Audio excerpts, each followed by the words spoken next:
Foxtails glowed in the morning light.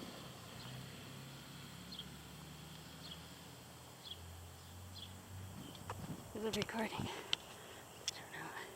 Yes, it is. Oh, technology.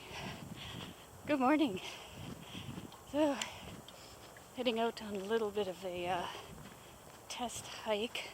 I've got my new backpack with me, and I'm going to be doing a test run with it as we're planning a hiking trip for the weekend. Not this weekend, but yeah, see how it performs. And I've got maybe about, I think I put 20 pounds in there, and then I put some more stuff in there too. So over 20 pounds. First it felt really light, but now it's starting to feel a little bit heavy. But we'll see how it goes. I headed out in the cool morning. I spotted some vetch growing along the path. And thistle. I was surprised to hear the mewing of a grey catbird in the aspens. A catbird over there.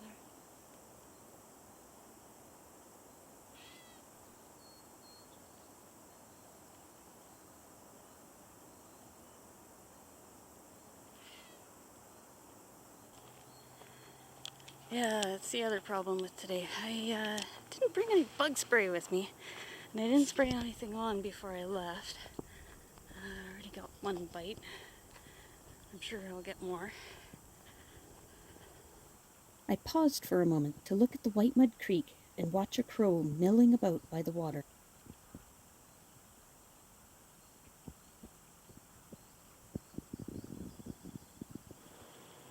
The golden light was still creeping across the valley.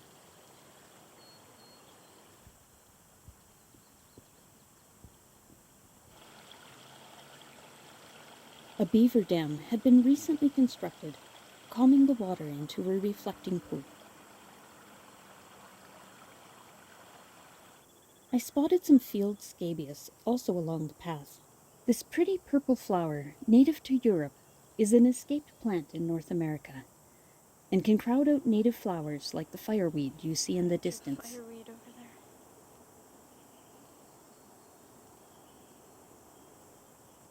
Some spittlebug and there's a caterpillar wandering around on there too.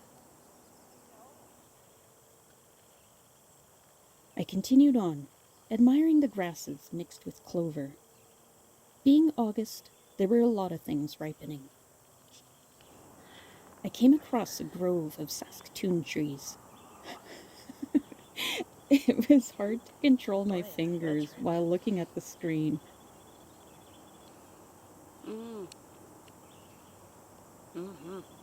Yep, that was a good one. I go by the Indigenous principle of trying a bit and leaving the rest for the wildlife.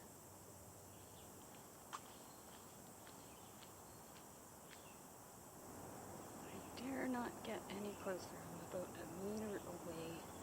And yeah, it's yellow jackets. As a bit of foreshadowing, the nest was gone the next time I passed through here. Edmonton is having a bad summer, with wasps plaguing backyards and outdoor areas.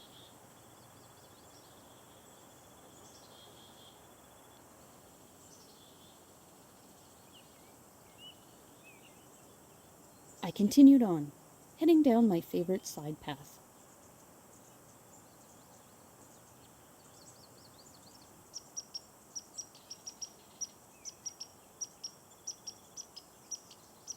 I spotted some tiny wild strawberries. Teeny tiny strawberries.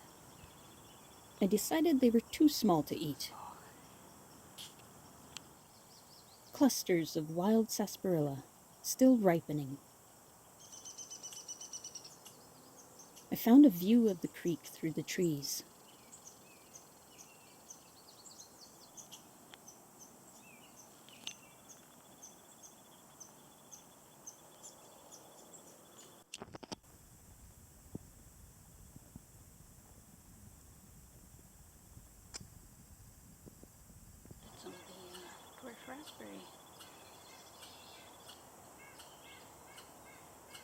stuff that I ate back in Manitoba. Had no idea what it was, but I ate it, and it was good.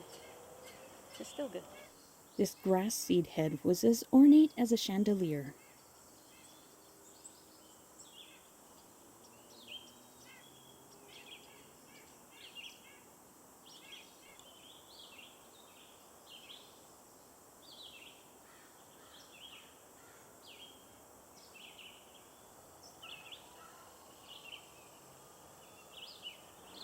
Yeah, it's going along good so far. Except I forgot some bug sprays, and I'm starting to get eaten alive here. But it is an incentive to kind of keep moving. I also forgot to mention we're in a bit of a heat wave right now. So it is supposed to get up to about 30 degrees today. And yeah, been a bit brutal going down a hill here. Don't want to slip. I see some muddy tracks of deer that have actually slipped on this. Yeah, I'm going to turn the camera off. But before I go, here's the slip track and the rest of the hill. This is kind of the steepest section of the trail.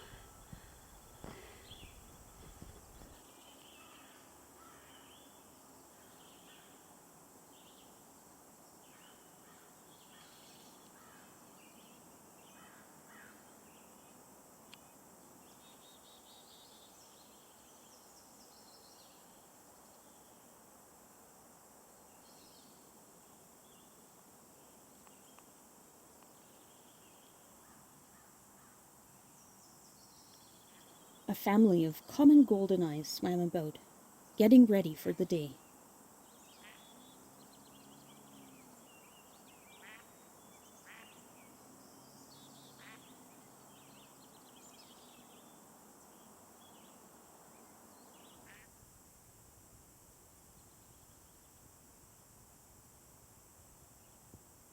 They spotted me and headed downstream. Meanwhile, I headed uphill. I couldn't resist touching these delicate northern bedstraw flowers. This is neat. It feels like I'm going into a tunnel here.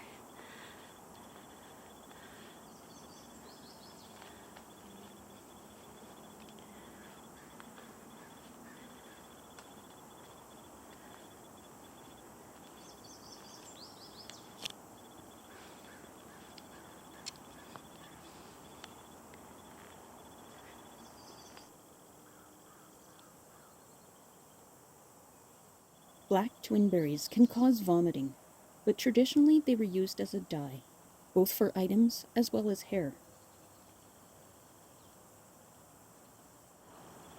That is not a fungus, that's actually woolly aphids. You can kind of see them walking along. There's a number of species that live in the northern hemisphere. The wool helps them survive the cold winter. I wonder if that's a fledgling. They're very small. I spotted a tiny downy woodpecker hopping about on a tree. Downy woodpecker.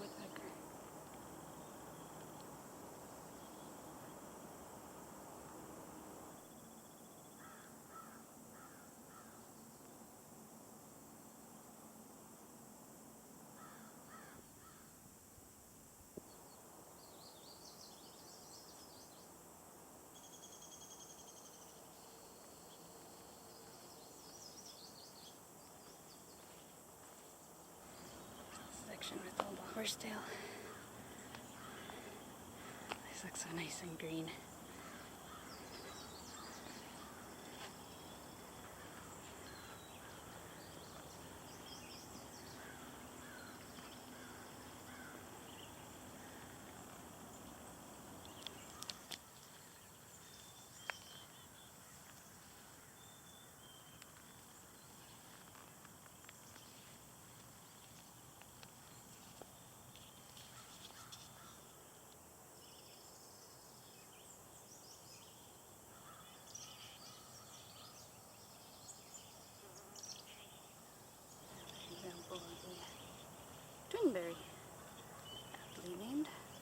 and some more underripe Saskatoons.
Gooseberry plant.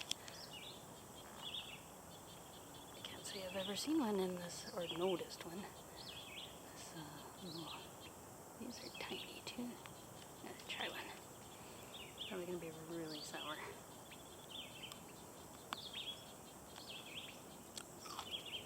Whoa! Oh yeah, that's sour. Mmm. It's got a good aftertaste though. Really good aftertaste.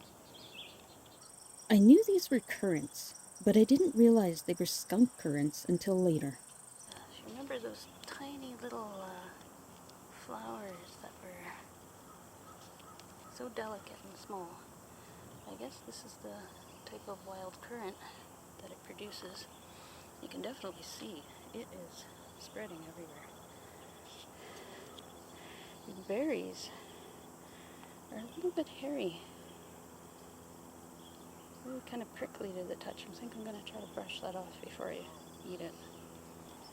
In the process, I ended up squishing it a little. Kind of this almost a skunky smell actually kind of came out. So I'll give it a try.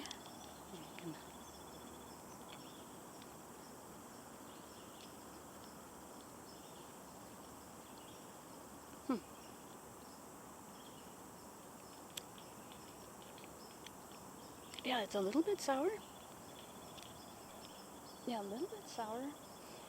And there was a bit of an almost fermented taste. Like you could probably get drunk off of that maybe if you ate enough. But you might end up with diarrhea too because of those hairs. But yeah, it wasn't bad. There's a little bit of a seed in there, but you can kind of chew that. And yeah, it was interesting. These raspberries were obviously not ripe. Raspberries are not ready to go. Just a word of caution, always take care when foraging in the forest. Some berries may taste fine, but can cause vomiting or other troubles.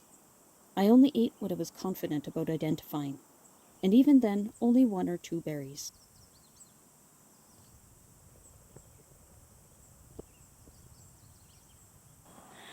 If only you could see it. On top of my camera, a mosquito got squished at some point. Not sure how that happened, but poor thing.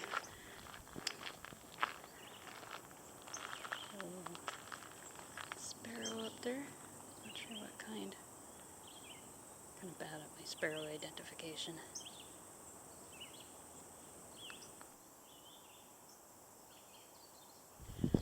Paused to film myself. Yeah, I just undid this. I am sweating pretty good. It's yeah, pretty warm day, but I'm still enjoying myself. Nice out, day off, place where I'd like to be. I did bring the other camera with me, took a look around, but yeah, there are no animals out here, except for birds. Brought a little fruit cup with me. I enjoyed my fruit cup and continued on. PlantNet identified this as large bindweed, another invasive plant introduced from Europe. Nearby, I spotted another invasive plant, woolly burdock. It's really kind of grown in. Kind of interesting. Maybe not as many people going off trail with COVID kind of being over. My tree friend still here. Somebody's really clipped back the barbed wire that used to be there. Kind of too bad. Scars are still there though.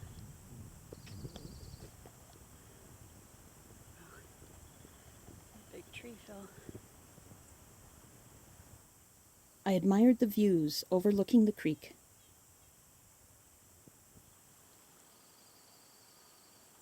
I cannot remember what this is. I've seen pictures of the fruit though. So I just looked it up. This is the beaked hazelnut. I headed over to a small pond.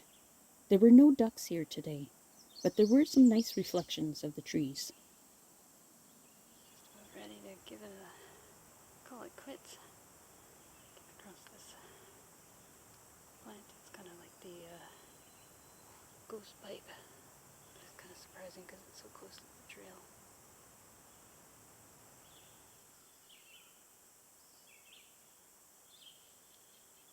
And this is common cow parsnip.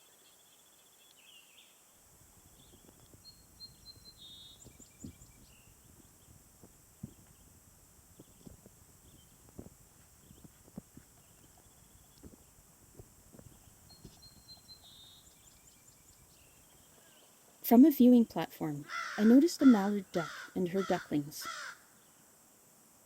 And the little muskrat. Oh, she's after him.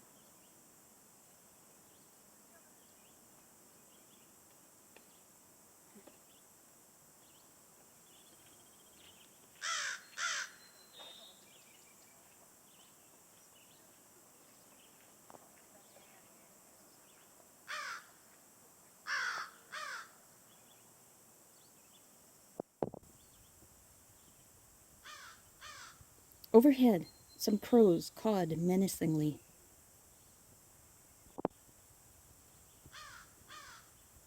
She swam about, leading her little brood about. I think the crows might have been watching for an opportunity to steal a duckling.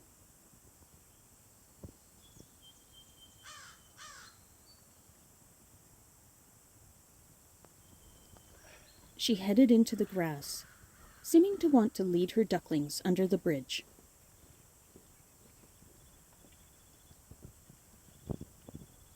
The train of ducklings followed her about like a feathered snake.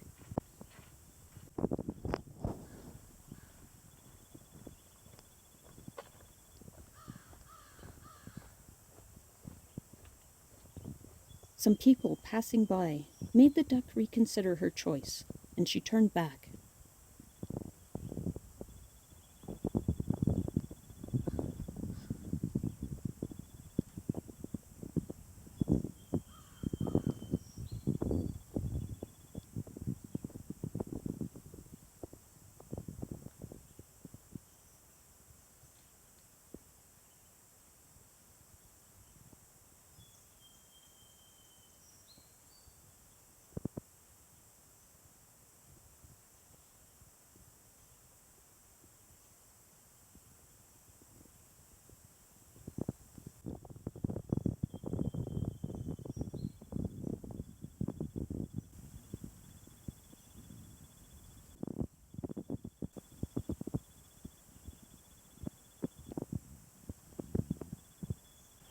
Just disappear right into the grass. Such a little snake. Amused and tired, I started my own journey back to where I began, enjoying a few more flowers along the way. Stay tuned for my next video, where I go on another training hike, which has its own interesting sightings. As always, thanks for watching.